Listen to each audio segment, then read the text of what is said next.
Namo Vishnupadaya Krishna Prasthaya Bhutale Shrimate Bhakti Vedanta Swaminiti Namine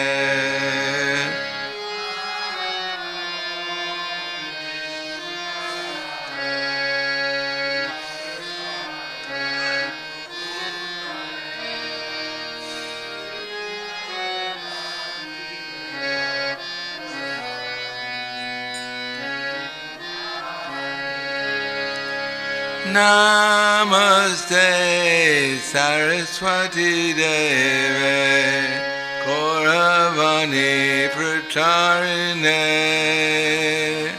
Nirvisesa Shunyavadi Patkatya Desatarine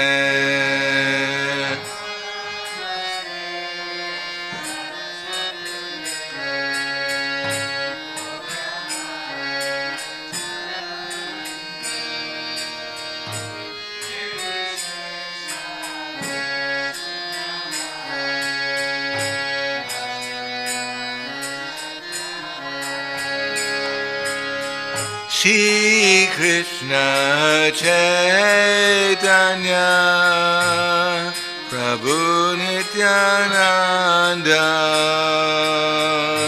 Shri Advaita Gadadhara Shri Vasari Gaur Bhaktivinoda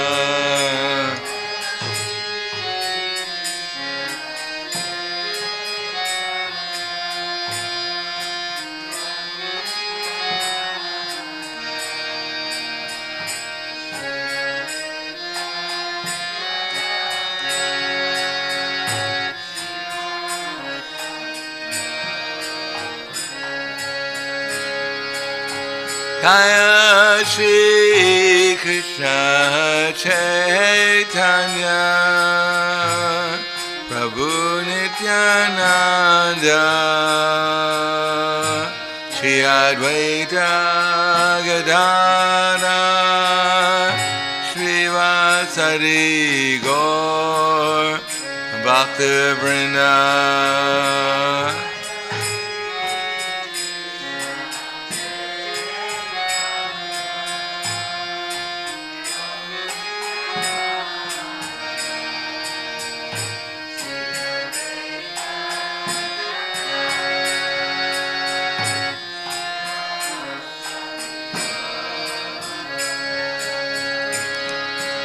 Jaya Shri Krishna Chaitanya Prabhu Nityananda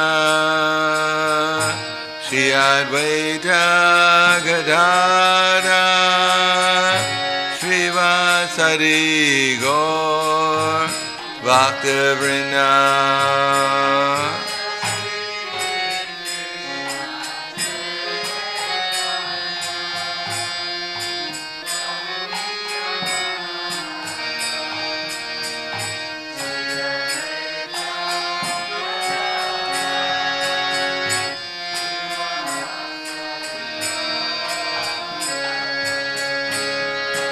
Jaya Shri Krishna Chaitanya Prabhu Nityananda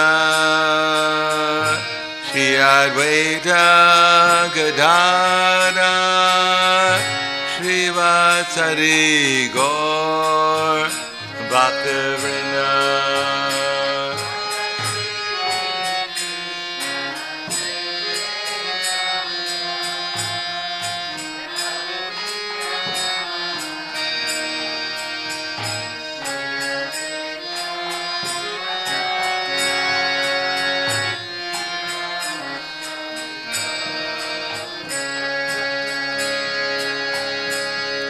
Hare Krishna, Hare Krishna,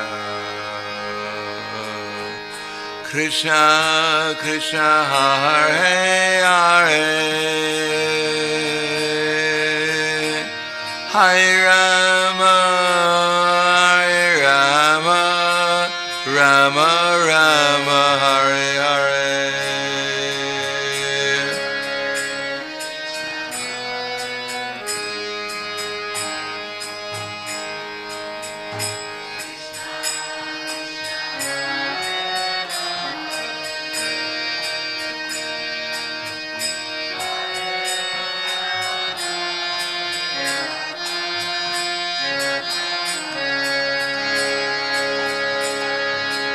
Hare Krišna, Hare Krišna, Krišna Krišna, Hare Hare, Hare Rama, Hare Rama, Rama Rama, Hare Hare.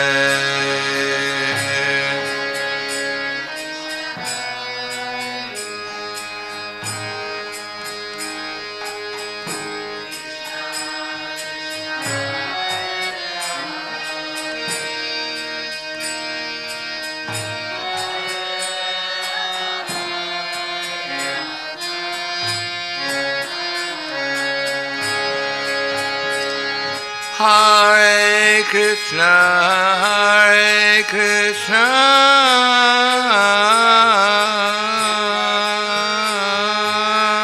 Krišna Krišna, Hare Hare, Hare Rama, Hare Rama, Rama Rama, Hare Hare.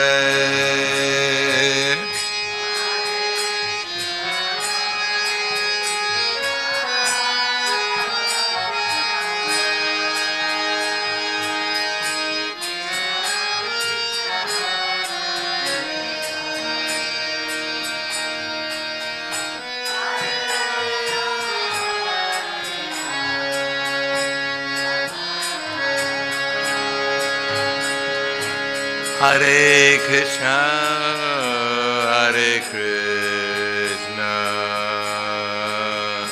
Krišna Krišna, Hare Hare, Hare Rama, Hare Rama, Rama Rama, Hare Hare.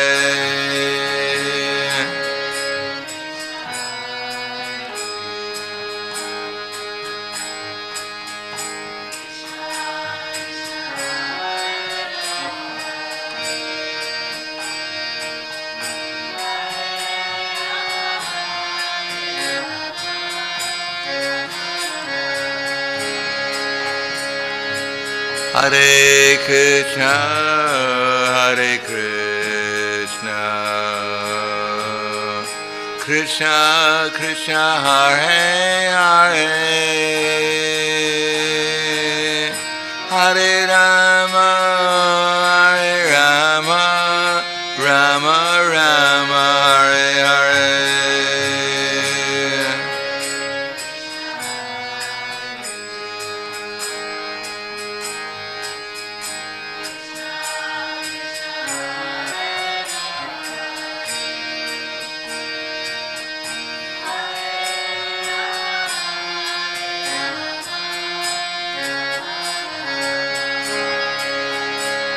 Hare Krišna, Hare Krišna,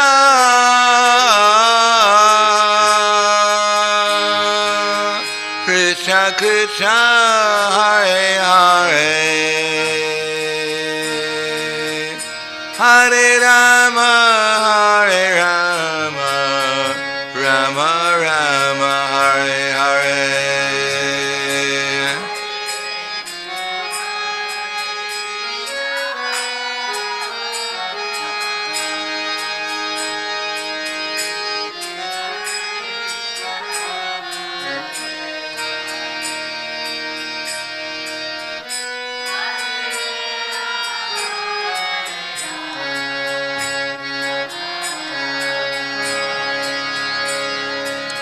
Hare Krišna, Hare Krišna, Krishna Krishna Hare Hare Hare Rama Hare Rama Rama Rama Hare Hare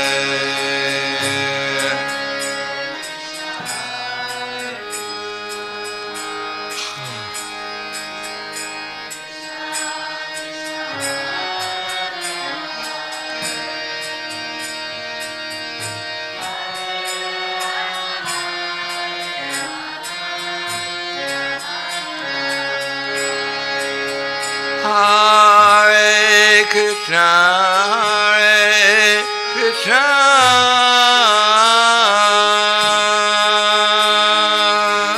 Krishna Krishna, Hare Hare, Hare Rama, Hare Rama, Rama Rama, Hare Hare.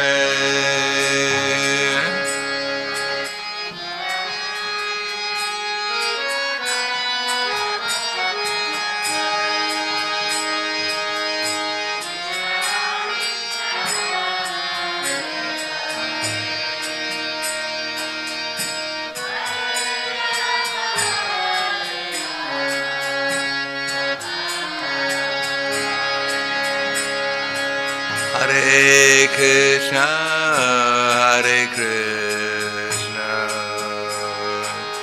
Krishna Krishna, Hare Hare,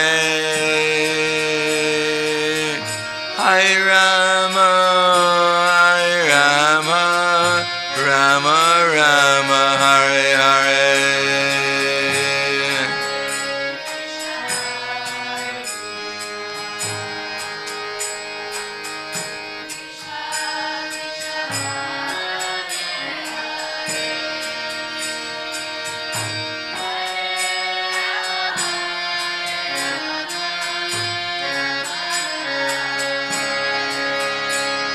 Hare Krishna, Hare Krishna,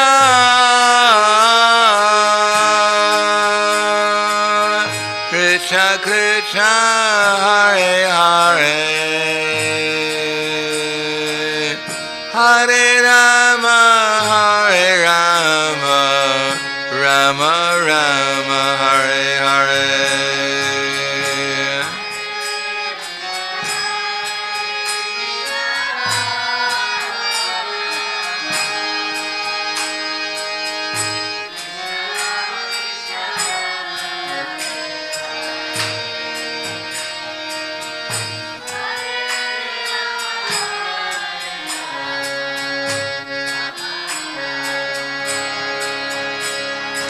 Hare Krishna, Hare Krishna, Krishna Krishna, Hare Hare,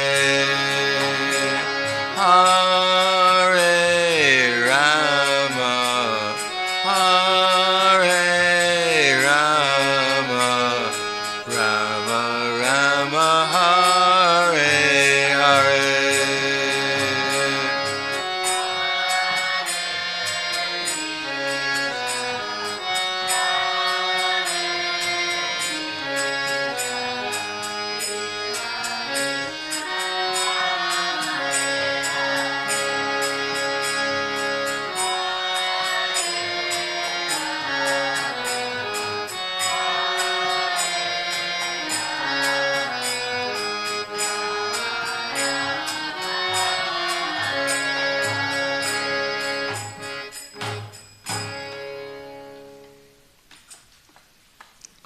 Jai Vishnupad Paramhamsa Brahmadakacharya Asidhara Sadushi Shiman, His Divine Grace Shalasi Bhaktivedanta Swami Raj Srila Prabhupada Ki Jai, Gaur Premanande Haribo, Slava Zarani Bhaktam, Slava Shri Guru Shri Gurangi.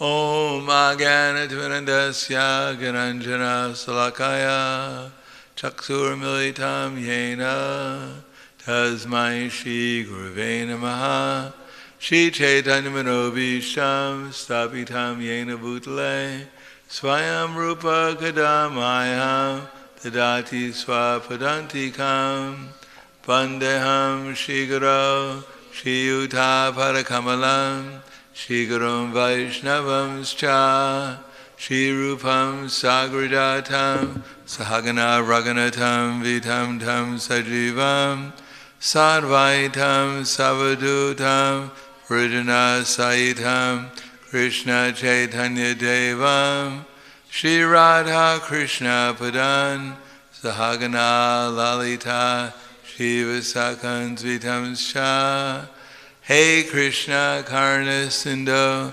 Dinabandho Jagatpate Gopesha Gopika Kanta Radha Kanta Namostute Tapta Kanchana Gaurangi Radhe Vrindavaneshwari Prishubhanu Sudadevi Pranamami Hari Priye Vanchakapa Trubhyascha Kripa Sindhubhyevacha Pavanebhyo Vaishnavebhyo Namo Namaha Shri Krishna Chaitanya Pranitananda Shadvaita Gadadhar Shivasati Gaur Bhaktivinoda Hare Krishna Krishna Krishna Hare Hare Hare Rama Rama Rama Hare Hare Om Namo Bhagavate Vasudevaya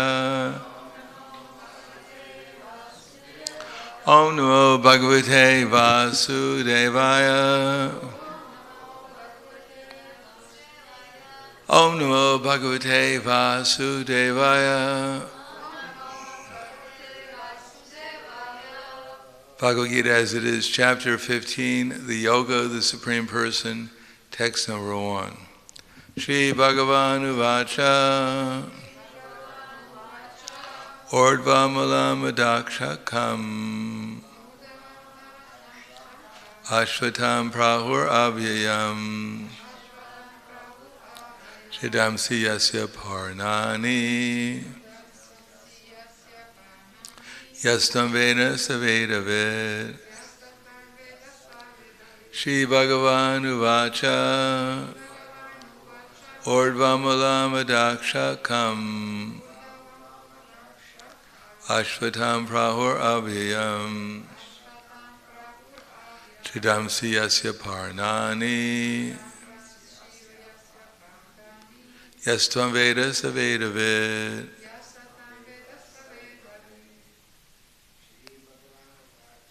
Shri Bhagavan Uvacha Ordvamalam Adakshakam Ashvatam Prahur Avyayam Yasjandasi Yasya Parnani Yastam Veda Savedavid. Ladies,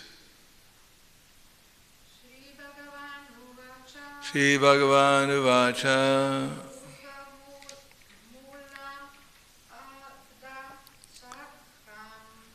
Ordvamalam Adakshakam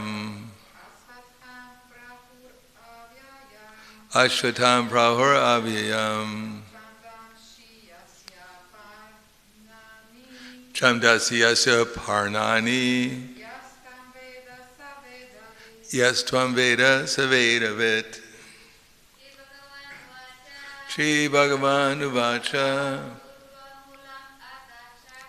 Ordvamalam Adakshakam Ashvatam Prahur Avyayam Chandasi Yasya Parnani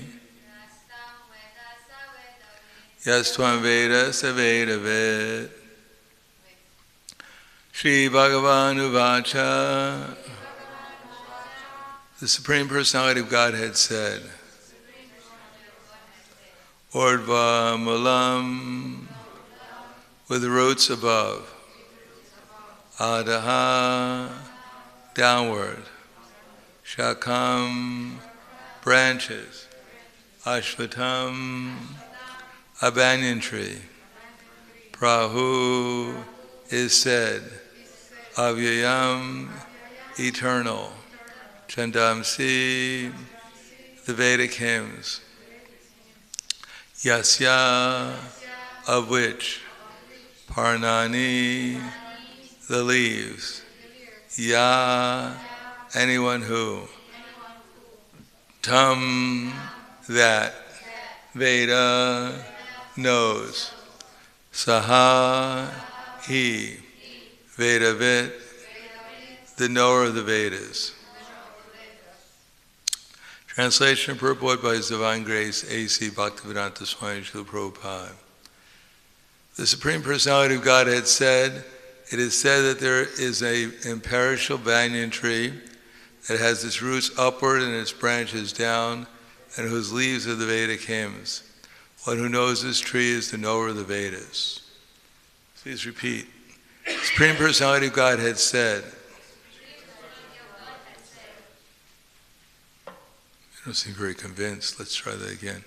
The Supreme Personality of Godhead said.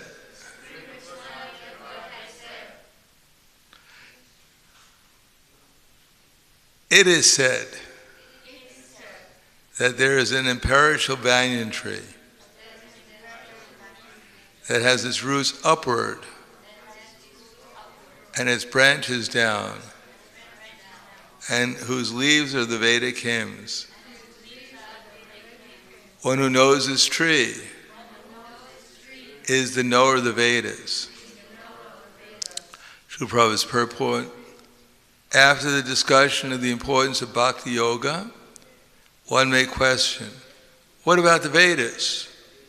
It is explained in this chapter that the purpose of the Vedic study is to understand Krishna. Therefore, one who is in Krishna consciousness, who is engaged in devotional service, already knows the Vedas. The entanglement of this material world is compared here to a banyan tree. For one who is engaged in fruitive activities, there is no end to the banyan tree. He wanders from one branch to another, to another, to another. The tree of this mature world has no end. And for one who is attached to this tree, there is no possibility of liberation. The Vedic hymns meant for elevating oneself are called the leaves of this tree. This tree's roots grow upward because they begin from where Brahma is located, the topmost planet of this universe. If one can understand this indestructible tree of illusion, then one can get out of it. This process of extrication should be understood. In the previous chapters, it has been explained that there are many processes by which to get out of the material entanglement. And up to the 13th chapter, we have seen that devotional service of the Supreme Lord is the best way. Now, the basic principle of devotional service is detachment from material activities and attachment to the transcendental service of the Lord. The process of breaking attachment to the material world is discussed in the beginning of this chapter. The root of this material existence grows upward. This means that it begins from the total material substance, from the topmost planet of the universe. From there, the whole universe is expanded with so many branches representing the various planetary systems. The fruits represent the results of the living entity's activities, namely religion, economic development, sense gratification, and liberation. Now, there is no ready experience in this world of a tree situated with its branches down and its roots upward, but there is such a thing. That tree can be found beside a reservoir of water. We can see that the trees on the bank reflect upon the water with their branches down and roots up. In other words, the tree of this material world is only a reflection of the real tree of the spiritual world. This reflection of the spiritual world is situated on desire, just as a tree's reflection is situated on water. Desire is the cause of things being situated in this reflected material light. One who wants to get out of this material existence must know this tree thoroughly through analytical study. then he can cut off his relationship with it. This tree, being the reflection of the real tree, is an exact replica. Everything is there in the spiritual world. The impersonalists take Brahman to be the root of the material tree, and from the root, according to Sankhya philosophy, come Prakriti, Purusha, then the three gunas, then the 5 gross elements, Pancha Maha Bhuta, then the 10 senses, Dasendriya, mind, etc. In this way they divide up the whole material world into 24 elements. If Brahman is the center of all manifestations, then this material world is a manifestation of the center by 180 degrees. And the other 180 degrees constitute the spiritual world. The material world is the perverted reflection, so the spiritual world must have the same variegatedness, but in reality. The Prakriti is the external energy of the Supreme Lord, and the Purusha is the Supreme Lord himself, and that is explained in Bhagavad Gita. Since this manifestation is material, it is temporary. A reflection is temporary, for it is sometimes seen and sometimes not seen. But the origin from whence the reflection is reflected is eternal. The material reflection of the real tree has to be cut off. Then it is said that a person knows the Vedas. It is assumed that he knows how to cut off attachment to this material world. If one knows that process, he actually knows the Vedas. One who is attracted by the ritualistic formulas of the Vedas is attracted by the beautiful green leaves of the tree. He does not exactly know the purpose of the Vedas.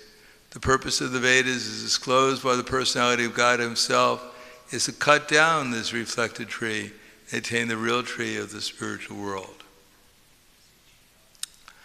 Shri Bhagavan Uvacha Ordvam Alam Madaksha Kam Ashvatam Prahur Avyayam Jadamsi Yasya Parnani Yastvam Veda Savedavit.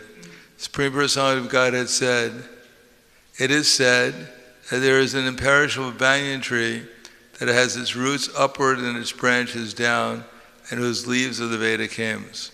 One who knows this tree is the tree, know the Vedas. Namo Om Vishnu Padaya Krishna Pristaya Bhutale Srimate Bhaktivedanta Swami Namane Namaste Saraswatam Deve Gauravani Pracharane Nirvishesha Shunyavadi Paskatyade Satarne. The Bhagavad Gita, Krishna doesn't mention very much about the Vedas, but for instance, in the 2nd chapter, Krishna says, Yamimam pushpitam vacham pravadant yabhipasita vedavatarata parata nainim astiti vadinam karmatmakam swagapura janmakaram pralapradam kriya visheshu baulam bhagaishvarakatim pratim. That men of small knowledge are very much attached to the flowery languages of the Vedas, which recommend various fruitive activities for elevation to heavenly planets, resulting good birth, power, and so forth. Being desirous of sense gratification and opulent life, they say that there's nothing more than this. In other words, the Vedas are meant to gradually encourage us to sacrifice our material energy to obtain something higher. In order to get people to regulate their activities, some reward is promised.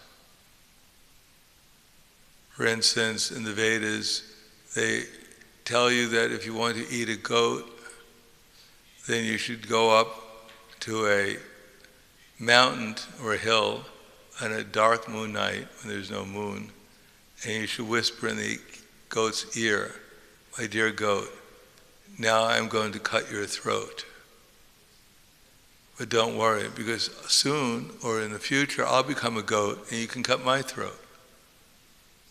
So if you do that enough times, then you lose your taste for goat burgers, thinking that this goat burger doesn't taste that good that I want to become a goat in my next lifetime or in some future life, and I'm going to have my throat cut and become a goat burger.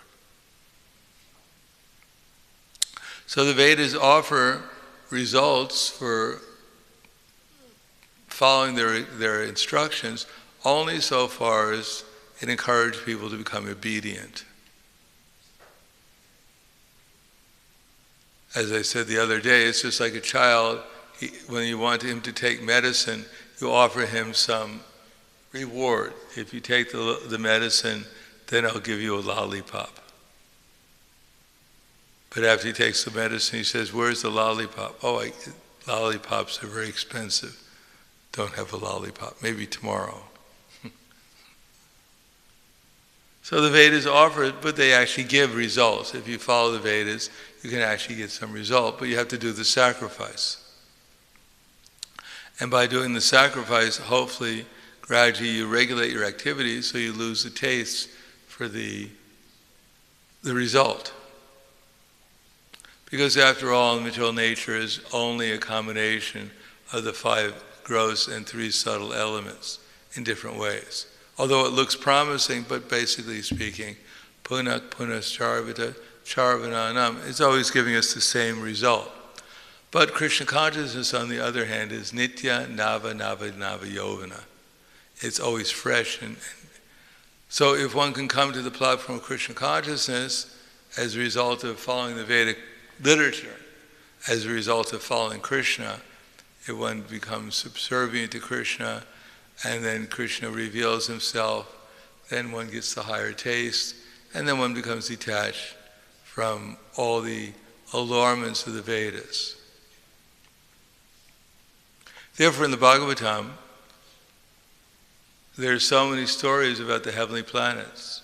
There's so many stories about people who got the results of the Vedas, got great opulence, got great fame, etc. As a matter of fact, at the end of the Bhagavatam, often it says, if you read this chapter of the Bhagavatam, you'll defeat all your enemies. So, okay,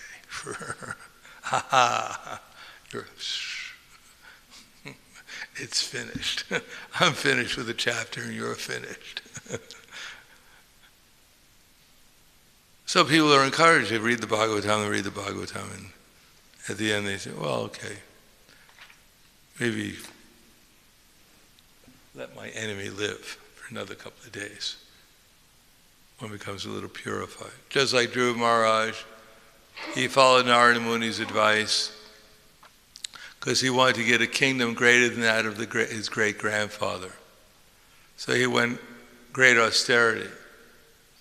I think the first month he only ate leaves that fell from the tree. No, he only ate kapita fruit once every 3rd day. And there Prabhupada said that kapita fruit is not very good fruit. It's only the monkeys eat it. And another place Prabhupada writes that kapita fruit is very tasty fruit. So I don't know. Did you ever have kapita fruit? So I don't know. Did you ever see a kapita fruit? I have never seen I don't even know what a kapita fruit. Anyhow, somehow or another, he only ate a little fruit every 3rd day. And then for the 2nd month, he only drank a little water every 6th day. And then for the 3rd month, he only ate leaves that fell from the tree. Luckily it was autumn, so there were some leaves falling down. Every 9th day. And then for the next month, he only took a breath of air every 12th day. Maybe on Sunday he took a couple of extra for the feast. took 2 breaths of air. And then for the next month he stopped breathing and stood on 1 leg. So that's quite austere. I mean, that's quite detached. And then finally he got the vision of Lord Vishnu, Prishnigarbha Vishnu. And he was so ecstatic when he saw Vishnu that he didn't want anything. He said, I was looking for some broken pieces of glass, but now I found a diamond like you. Still, Lord Vishnu gave him a planet called Dhruva Loka, which you can see. It's the pole star. And it's effulgent. And he still lives there if you want to go and meet him. Just go through the austerity. There's a place called Dhruvagat. You can go there, and maybe we can find some kapita fruit for you. In 6 months, you can also meet Lord Vishnu. Because when you get up to the month where you only eat dry leaves every 12th day, hopefully you do it during the fall. Otherwise, you might go hungry. And hopefully it's a nice fresh day, so when you take your one breath of air every 15th day, it's a good amount of air you take in, so you don't get too hungry. So these austerities are not possible in this age to do because they're just too austere. Matter of fact, even chanting Hare Krishna for us is sometimes a little austere. Still, if one is able to simultaneously perform austerity and then chant Hare Krishna, then one can actually become detached from material energy. Because the idea is that if we're properly austere, proper austerity means we eat prasadam, we hear about Krishna and the association of devotees. So that's probably the greatest austerity, is learning how to get along with the other devotees. That's the greatest austerity. Because, if we don't like the food, we just don't eat it. If we don't like the devotee, we can't throw him out of the temple. Even if we want to. Somehow or another, to learn tolerance in the association of devotees is a great austerity. What to speak of appreciation? To appreciate someone by nature you may not appreciate or may not even like is a great austerity. But that's Krishna consciousness. And if one can come to that platform, like Ambarish Maharaj is always the example, or what to speak of Ambarish Maharaj, Prahlad Maharaj. Prahlad Maharaj was tortured by his father. And what did Prahlad Maharaj, finally when Lord Nrsimhadev asked him for what kind of benediction do you want? He said, I want that my father become liberated. Imagine someone torturing you for some time, and then finally Krishna shows up and says, I've saved you, how can I serve you, what can I do for you? Please help my enemy. That's pretty austere. Not that finally you came, take my enemy and send him to the darkest regions of existence and let him never come back again. Then I'll feel good. So that's the opposite of devotee. The devotee is kind to everyone, even to their enemy, because they know that even their enemy is actually sent by Krishna to help them advance in pure devotional service. Because unless Hiranyakashipu was torturing Prahlad, Prahlad would never have made it into the Bhagavatam. So now Prahlad Maharaj is eternally in the Bhagavatam, at least in our Bhagavatam. So this is all due to Hiranyakashipu.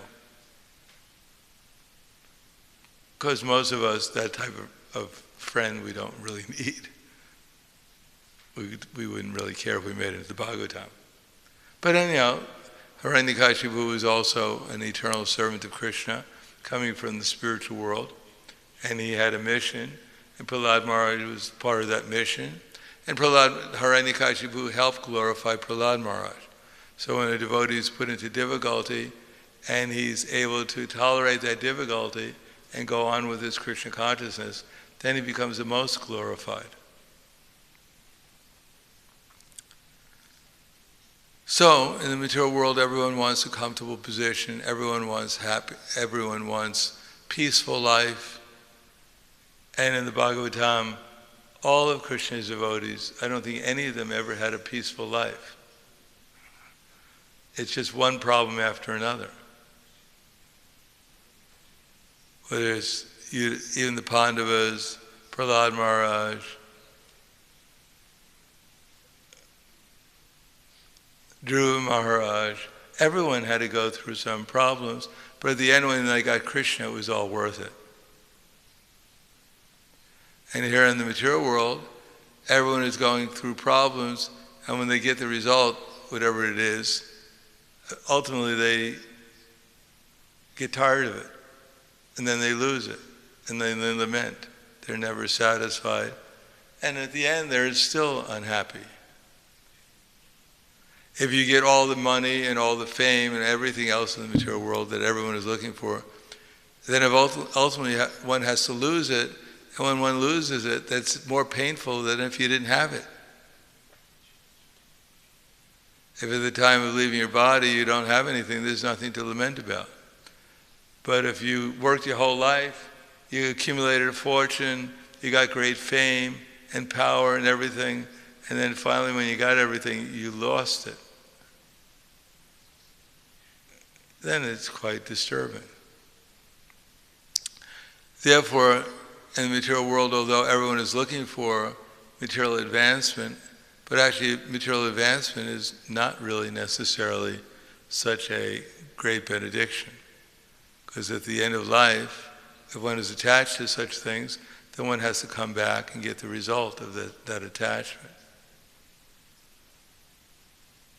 Therefore, even the big, great kings in the Vedic culture, at the end of life, they renounced it and went into the forest.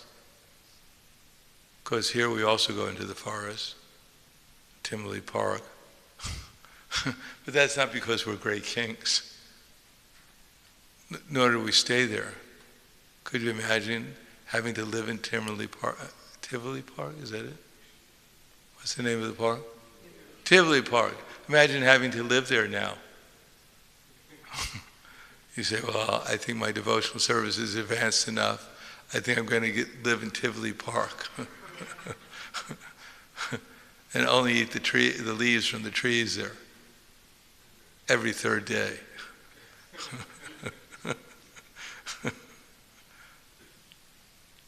And the only thing I'll take with me is my japa beads. And I'll do at least 16 rounds a day. No, we couldn't possibly do that. Still, we don't have to do that. We can stay in the temple and we can eat nice prasadam. We can chant Hare Krishna. We just have to be nice to each other, that's all.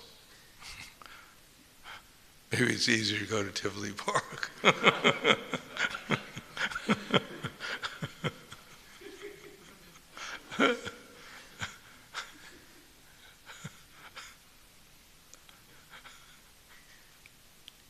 In any case, Krishna will help. So I think I'll stop there. Thank you. Any questions?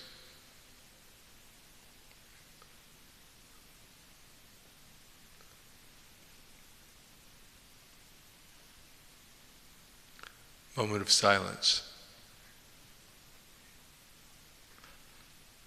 Okay.